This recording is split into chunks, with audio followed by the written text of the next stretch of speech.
Alhamdulillah Rabbil Alameen Wassalatu wassalamu ala Sayyidina wa Nabiyana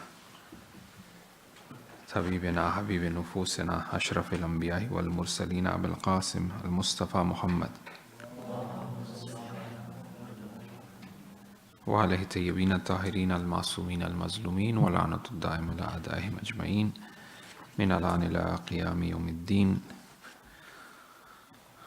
أما بعد فقد قال الله تعالى في محكم كتابه المجيد بسم الله الرحمن الرحيم إنا أوحينا إليك كما أوحينا إلى نوح والنبيين من بعده وأوحينا إلى إبراهيم وإسماعيل وإسحاق ويعقوب والأسباط وعيسى وأيوب ويونس وهارون وسليمان وآتينا داود زبورا صدق الله العلي العظيم.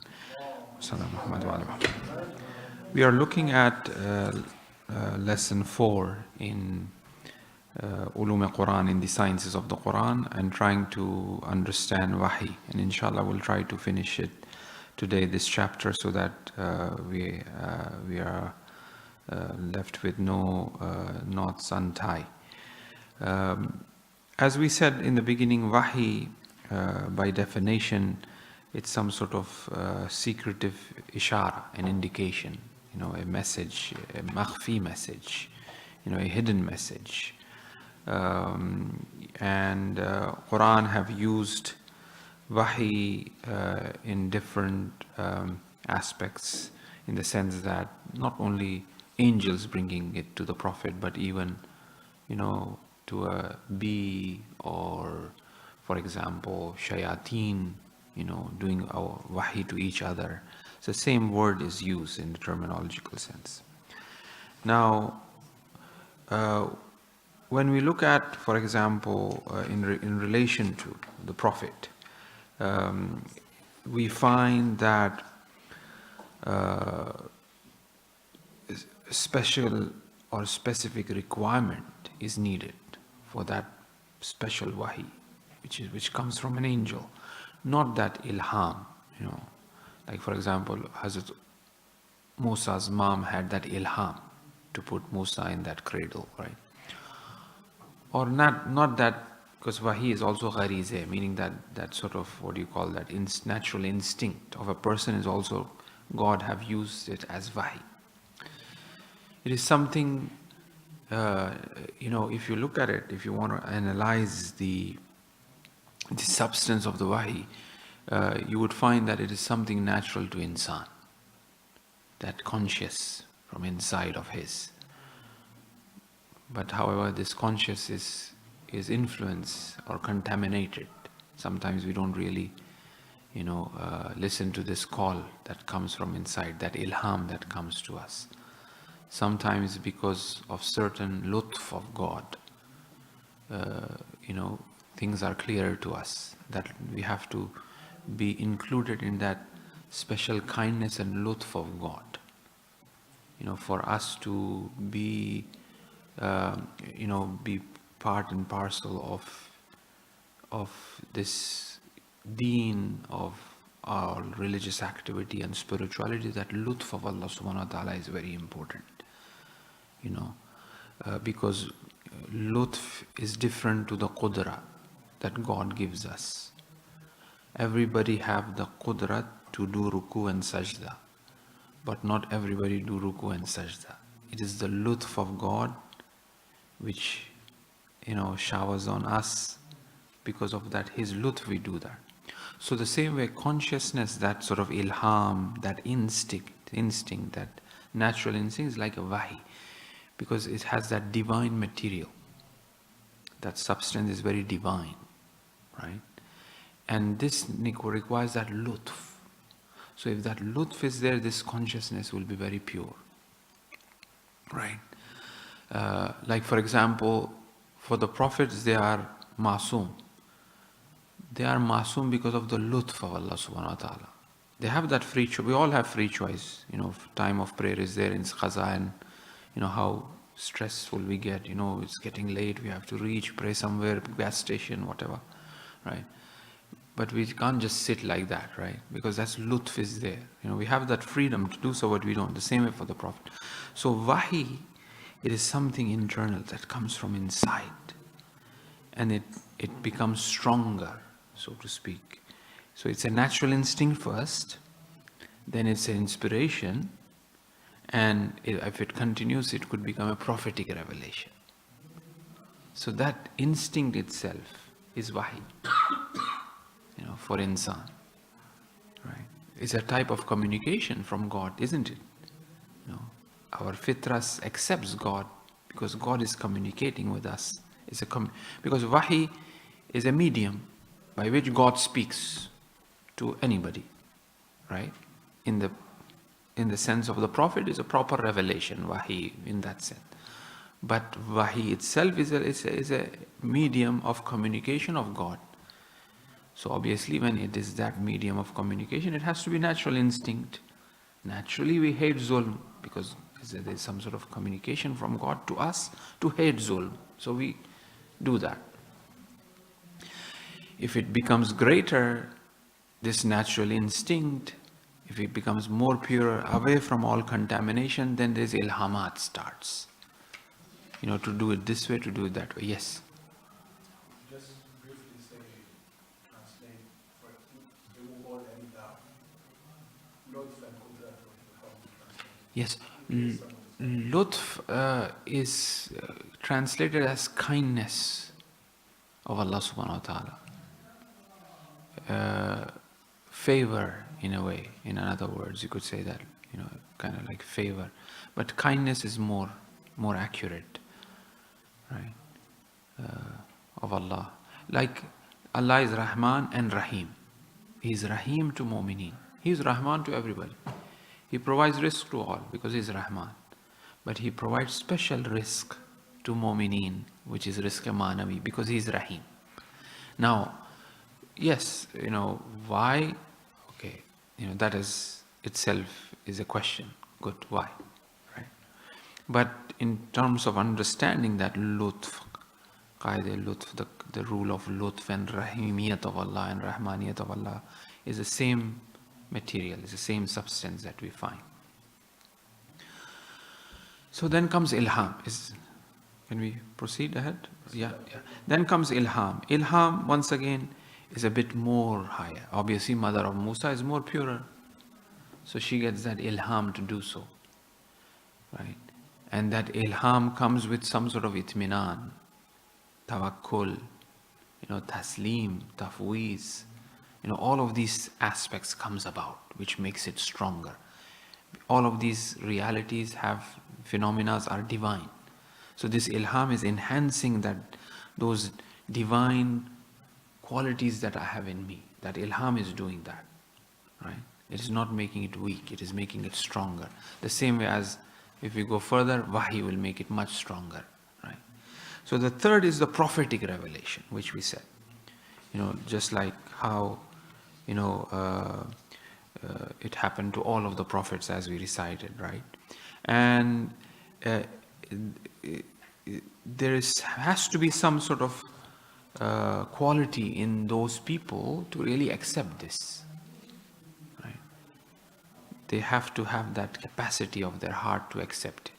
Like the hadith which was La ba'ath Allah nabiyan wa la rasulan hatta yastakmil al-aql. Their intellect reach kamal, because if you remember we have mentioned that wahi is beyond aql. Aql will reach its maximum kamal and perfection. And when it reaches its maximum kamal, it have the ability to really become Jibreel, if you want to call it. Right? We all have Jibraeels. Right? Now, but that's the sort of wahi becomes that part, that's the communication, right? As we say, from God. And that's the maximum capacity is Jibraeel, this archangel. But we also know there is something beyond that. Right? Even that wahi itself is, aql reaches that perfection and kamal, is able to really become, so to speak, Jibraeel, if you want to call. And then there is something beyond that as well. That's more fascinating, right? where where Prophet himself says, during the day there is a time where there is no one between me and God. Even Jibreel is not there. Right? So now, what the author wants us to understand, with all this, what we have mentioned in the margin, is that the prophets, their aql needs to be perfect. For them to be receptive of wahy, they have to be perfect. They can't be ghafil, they can't be, neglecting things. They are very sharp people. And other narrations also supports that. And they are fully aware of this communication, right? Aren't we aware of our natural instinct? I'm hungry, I'm aware of it. So when this feeble communication is that clear, imagine that maximum communication which is from God will be much, much clearer. A child who does not have aql as such, does not have knowledge as such, his aql is not complete as such, he could discern that wahi in him that he is hungry. Or the ilham of anybody, who's a bit of, somebody who have head on their shoulder. Some sort of ilham, maybe there's traffic or something, that aql which is still naqis, incomplete, is able to discern that ilham and precisely use it, regardless of that person being Muslim and non-Muslim I'm talking about. Because his natural instinct is for everybody. Ilhamat is for everybody as well. So when they are discerning it and they are so precise, so now it becomes much clearer and clearer. If a person is more intelligent, he could predict, for example, the value of bitcoins because of the knowledge, or stocks or whatever, because of the knowledge that he has. So now we are talking about the Anbiya being the most perfect in terms of their aql and knowledge. And not only just the aql, in terms of the tazkiyah and purity. So therefore it's much clearer. So they are fully aware of this reality of wahi, if the angels come to them. It's not like, oh, maybe it is him or maybe it is that. Let's go ask the doctor what happened. Right?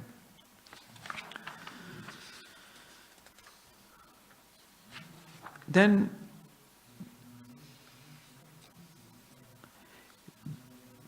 Quran kind of points out to some of these aspects of insan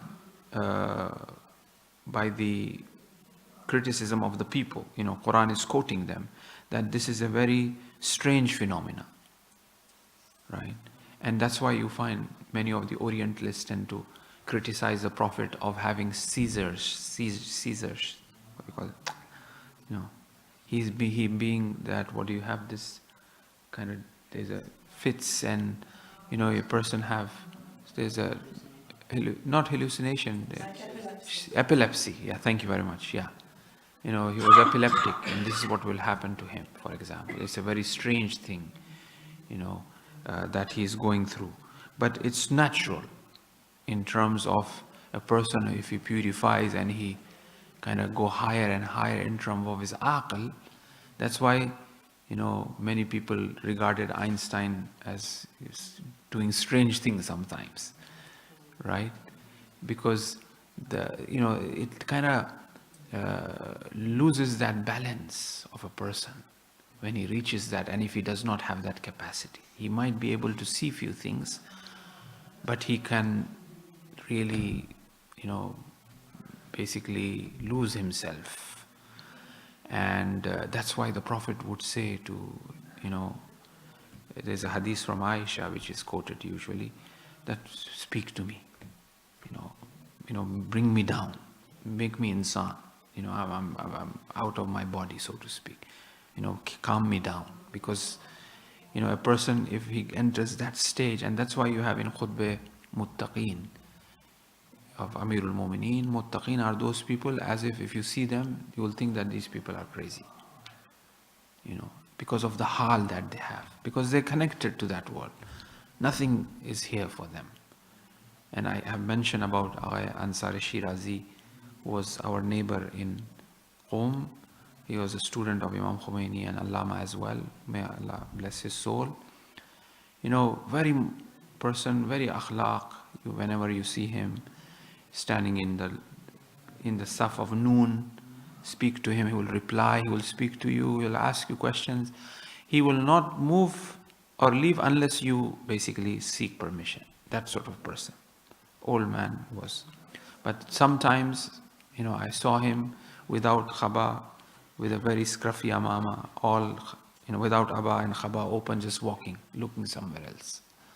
You go give him salam, he says, wa alaikum salam. He will not speak to you at all. This halat that the people have, this is more of an ilham, inspiration, that connection have taken place, right? So, that's why the Amir al-Mu'min says, you will see them and say, these people are strange people. You will not, but the point is that to balance that, all imams were not like that. Sometimes they have these halat. And people who may have, sort of less, very less of a capacity, I would say, they cannot control. Anal haq, like Hallaj. He said, I'm haq. And that's why they killed him, right? Because it's just overflowing, what's been given to him. So that's sort of like, so that will happen, for that thing. So it looks like a strange phenomena, but it's rather not. Now, we also mentioned that it's the same message, but in a new form, like Tawheed, for example, to teach us, for example, different aspects of this Tawheed. وَمَا أَرْسَلْنَا مِنْ قَبْلِكَ. We have revealed in the before as well. We have sent up any apostles before you, except as men, to whom we reveal from among the people of the towns.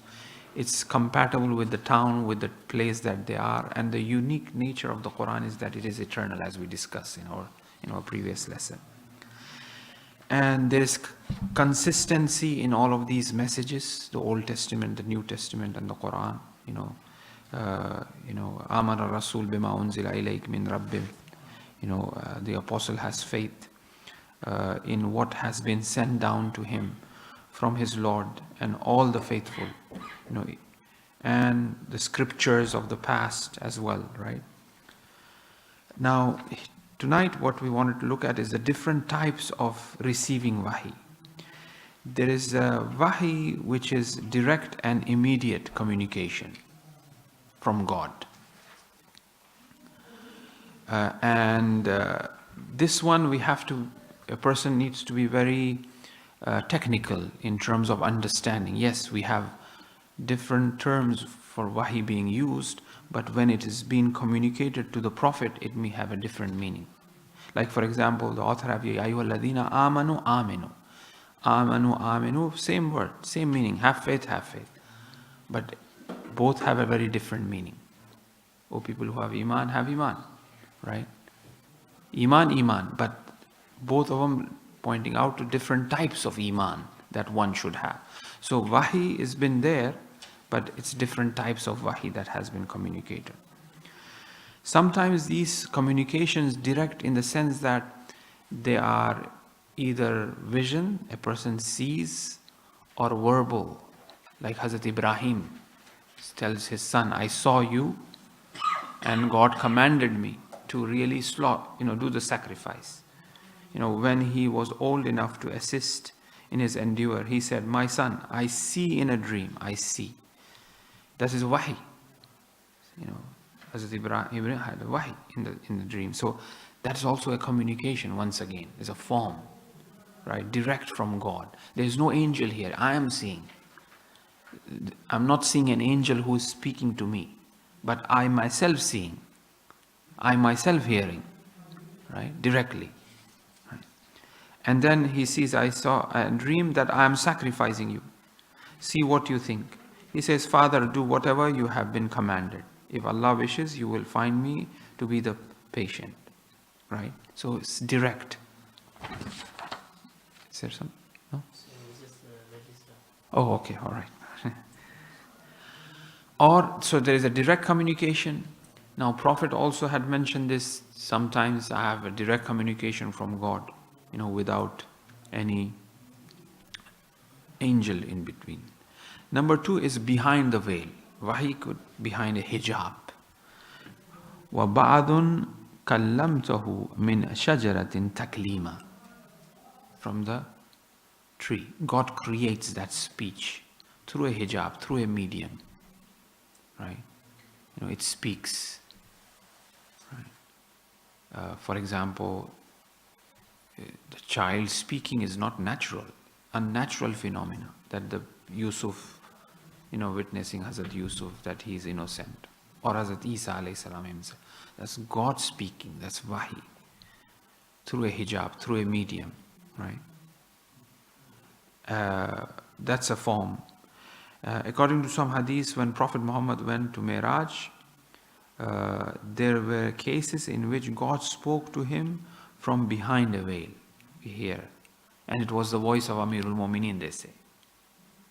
He spoke to him in that voice. He created that voice, right?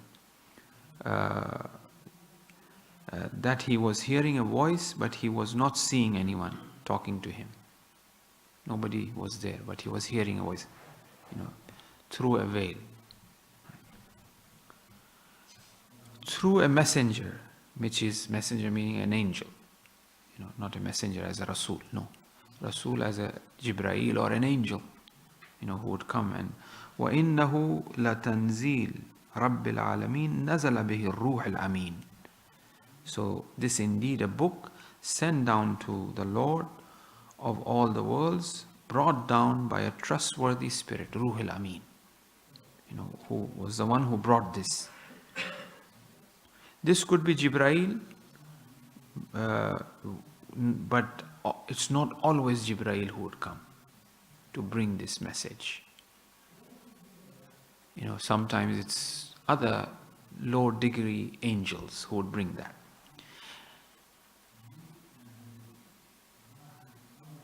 I just wanted to give you a point here, which for you to think. There is that aql kul. We all intellect is an immaterial reality, which we all have. And there's one aql of all insan, and there's a kamal of that insan. Aql insaniyat, the intellect of a human being. That kamal and that perfection is Jibrail. Right? So we have this microcosmic uqul, we have that macrocosmic. Right? Just like that insan kamil. If you want to understand is the archetypes of Plato. That insan, one insan. And then we have all these different, we are all insans, but there's one insan that come. So the same way, what is not to get confused with, okay, Jibrail comes, what does that mean? There are other angels, no, there's only one sort of reality. All angels are one. Right? But there are different levels of these. Right? So here, not always Jibrail would come. One should have the capacity to really see Jibrail, to really bring Jibrail down from the heaven, right? Or to connect to Jibrail. Say, whoever is an enemy of Jibrail should know that is he who has brought it down on your heart with the will of Allah, on Rasulullah's heart. It was Jibrail who brought. So the Quran is indicating that sometimes the wahi is direct, sometimes the wahi is through a hijab, sometimes it is through an angel, different forms of wahi. One prophet could have all of these different forms of wahi. Now how, particularly in the case of the Prophet, how Jibrail communicated with the Prophet? What type of communication that was, right? In a form of a human being. Sometimes even others will see that a young lad comes, sits, speaks to the Prophet and he leaves. And Prophet says, do you know who this was? It was Jibrail. Right? So in a form of a human being. For Hazrat Maryam the same thing, came in a form of a human being. And we had mentioned this because something need to come from there. In this dunya must have a form. It just cannot be without form. It has to take this form, right? And that form is the closest form that it could take, that we could take in barzakh. Because there's a form but immaterial form. See? Just like a dream, right? But, that coming into form of a human being to the Prophet and others seeing as well. Or Hazrat Ali Aisam Nahjul Balagha says, I could hear the cries of shaitan when Jibraeel used to come. I could see Jibraeel. I could hear Jibraeel, that he is communicating to the Prophet. So the level of that understanding of Amirul Mu'mineen was that.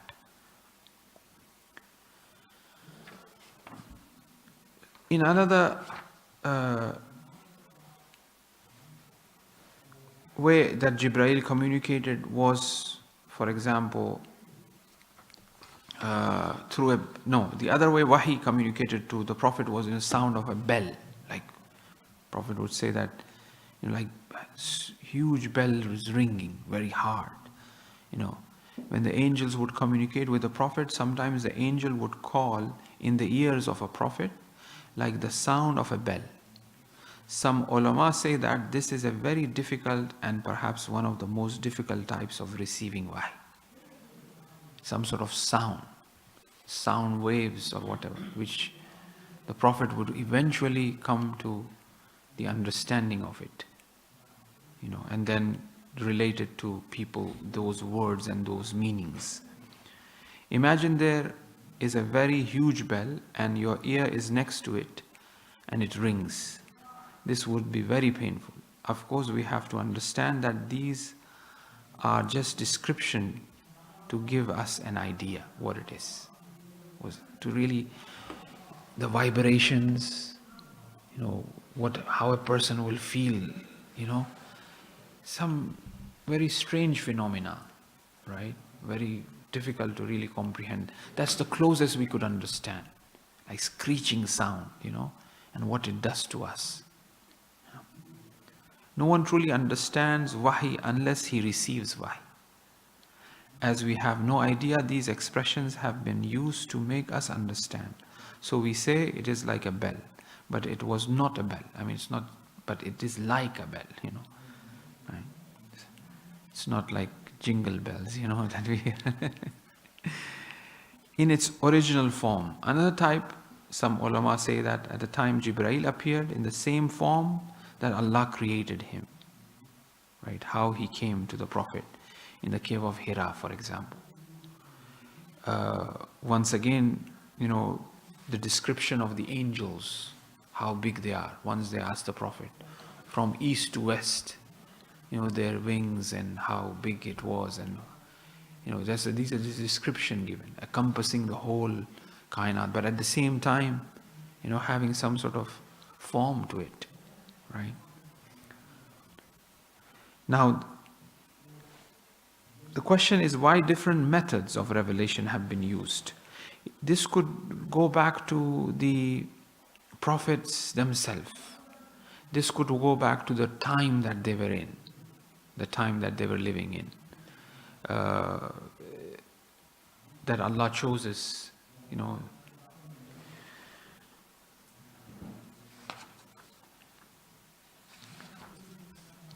This other point which author discusses now is in regards to the Quran being immune to distortions. نَحْنُ نَزَّلْنَاهُ الذِّكْرَ وَإِنَّا لَهُ لَحَافِظُونَ. This wahi which has been sent, as we are talking about wahi in this chapter, is protected, by Allah subhanahu wa ta'ala to that minute letter. Because they are different, the difference between Hadith Qudsi and Quran, right? Hadith Qudsi is also a type of wahi, but the words are of the Prophet. The Quran, the words are also picked by God exactly. But Hadith Qudsi, which is a different category of Hadith, is also direct communication of the Prophet with God, but explain in the form of the way Prophet have explained, with his capacity, with his balaghat. But the Quran is exactly and protected to that little letter and word. God have promised that. Now we mentioned earlier, this protection doesn't mean that it is a feeble or weak book. No, it is very important to be protected. The king himself goes to receive the guest. He will not send a foot soldier to go, because the guest is very important, right? So the Quran is that important, that needs that special protection of ahmiya and importance of respect. Falsehood cannot approach it, Quran. From before it, not from behind it. Send down revelation from one all-wise,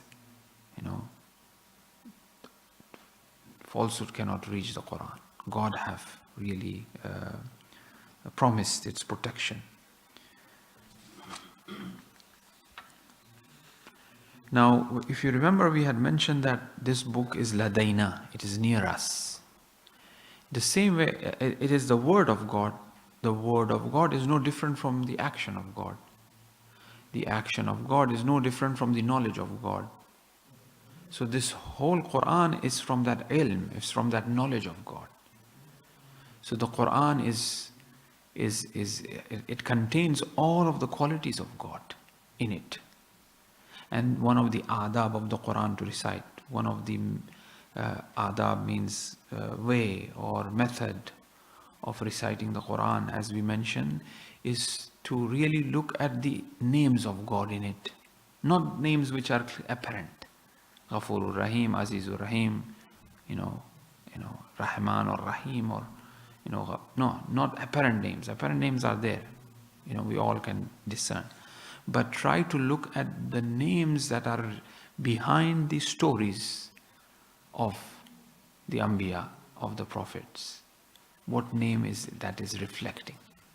And the more recitation of that surah, of that chapter, that we will become familiar with that name, and we will sort of, be blessed with that name. That's why these surahs that are given, you recite this surah, this is the reward, right? This surah, because of that name hidden, or that name being, expanded, extended, it has taken the form of a surah. But it's really, it's a chemistry of few names, right?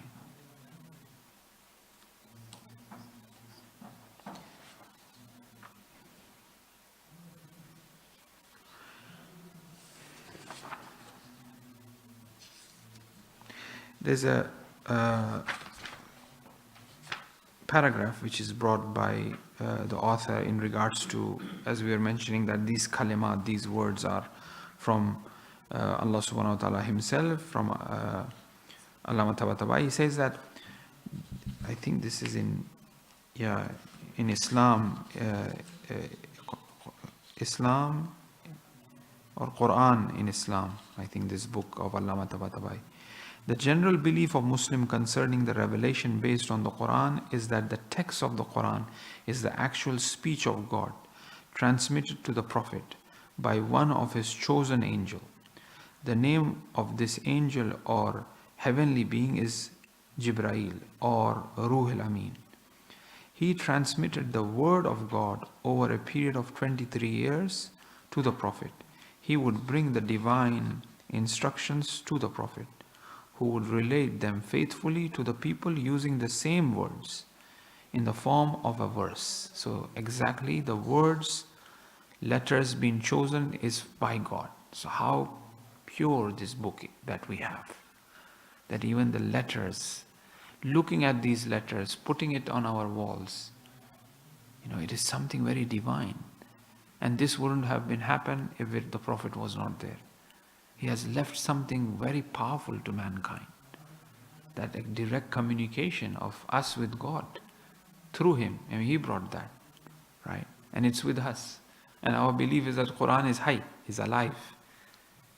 It's not a book like all books that we have.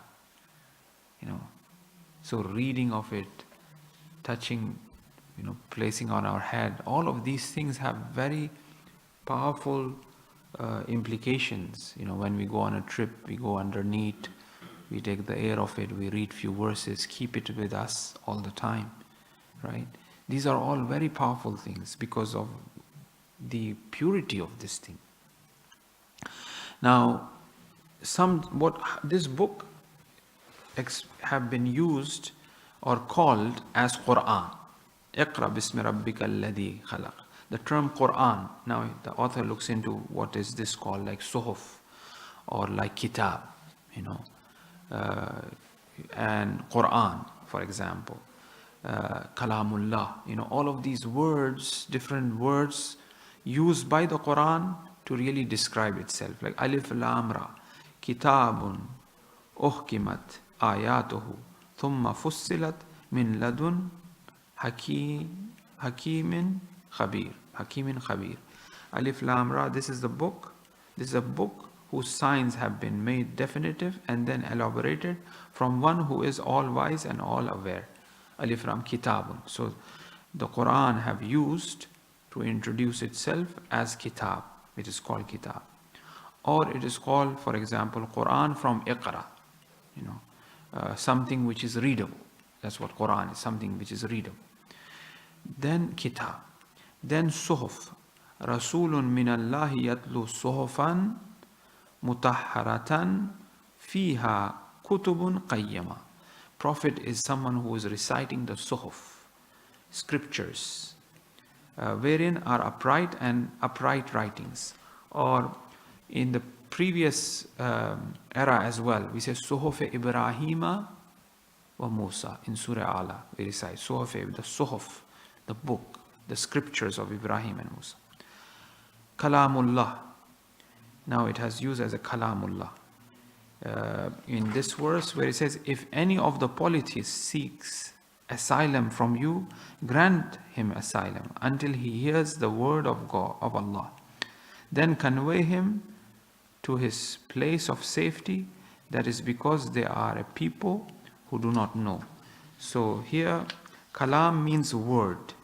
For example, we read, وَإِنْ أَحَدٌ مِنَ الْمُشْرِكِينَ اسْتَجَارَكَ فَأَجِرْهُ حَتَّى يَسْمَعُوا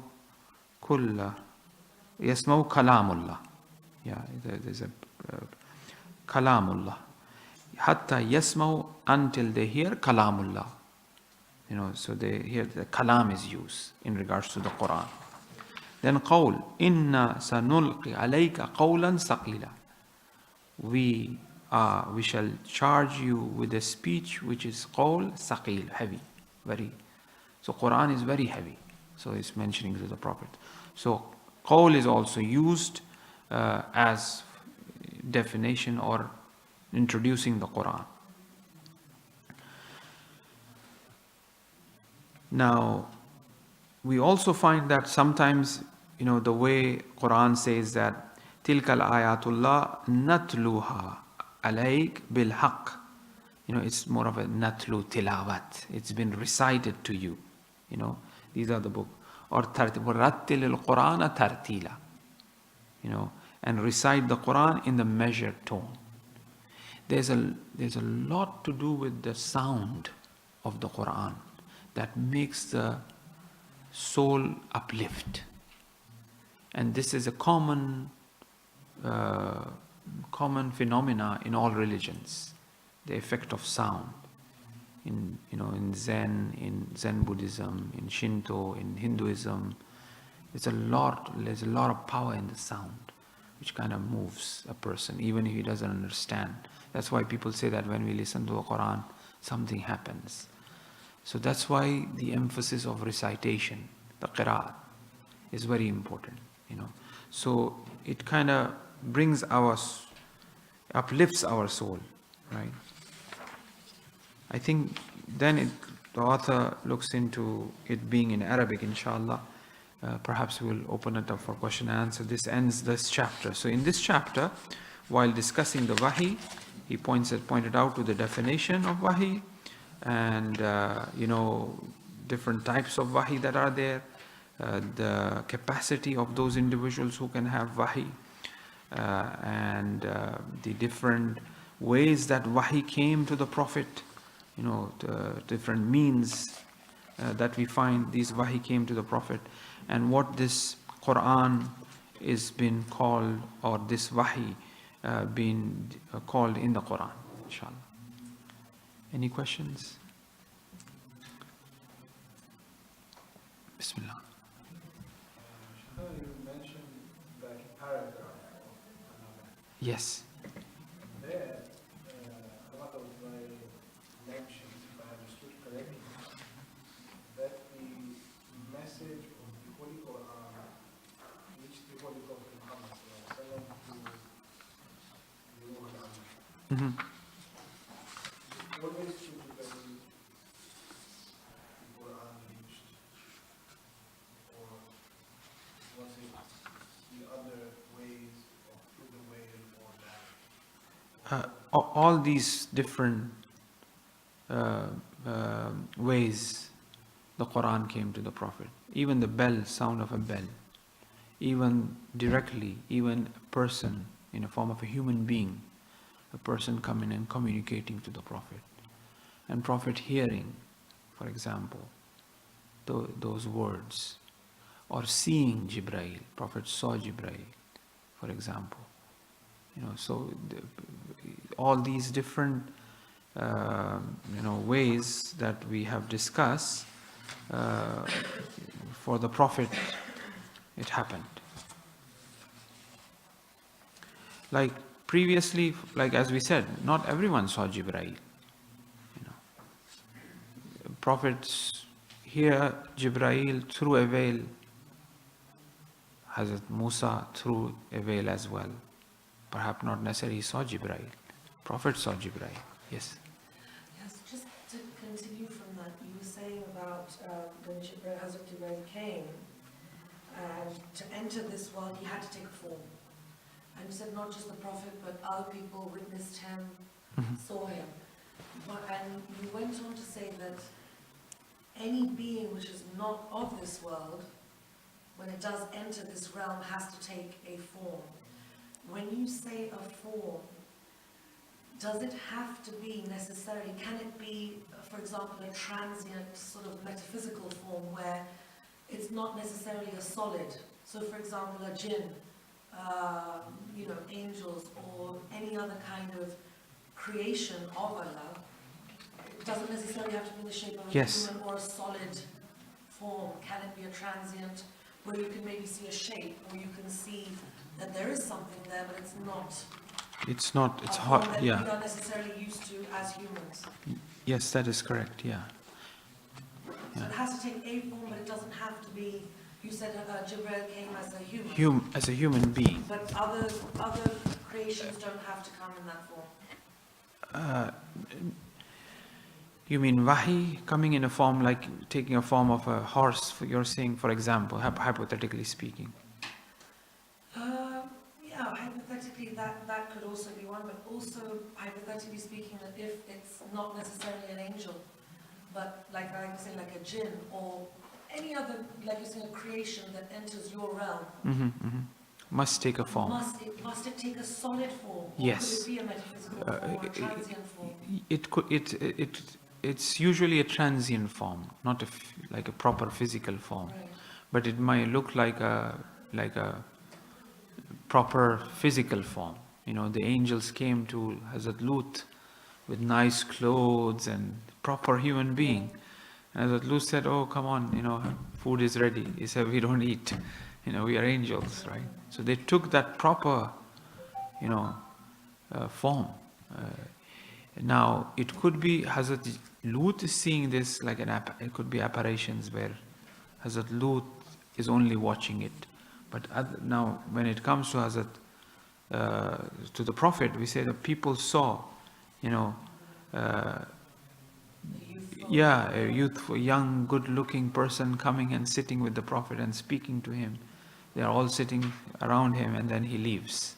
And then Prophet recites that this is what it was just revealed to me, and this was the angel. Yes. Another question about, in the end of times,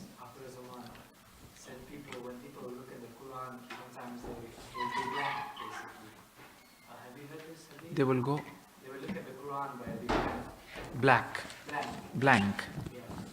No, I have not heard. Yeah. It's, they will not see anything.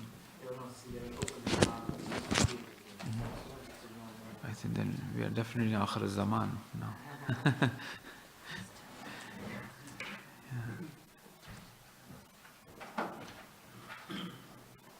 Yeah, no, I haven't. Probably it's an indication of not understanding anything, perhaps. Not taking any lesson from it. It's just, yeah.